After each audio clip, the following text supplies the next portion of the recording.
നമസ്തേ പ്രിയമുള്ള പ്രേക്ഷകരെ, നാം ഇവിടെ ചർച്ച ചെയ്യുന്നു ശ്രീ വേദവ്യാസനാൽ വിരചിതമായ ശ്രീമദ് ഭഗവത്ഗീതയിലെ കർമ്മസന്യാസ യോഗമെന്ന 5-ാമത്തെ അധ്യായത്തിലെ 22-ാമത്തെ ശ്ലോകം.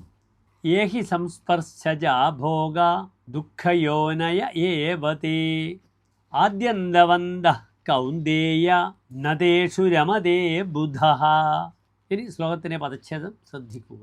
യേ ഹി സംസ്പർശജാഃ ഭോഗാഃ ദുഃഖയോനയഃ ഏവ തേ ആദ്യന്തവന്തഃ കൗന്ദേയ നതേഷു രമതേ ബുധഃ.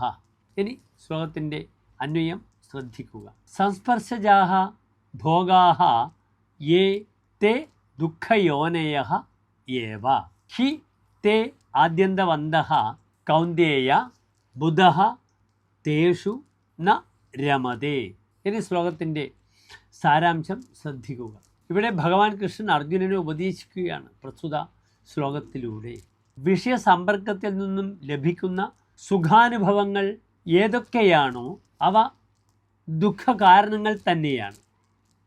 എന്തുകൊണ്ടെന്നാൽ അവയ്ക്ക് ആദിയും അന്തവും ഉണ്ട്.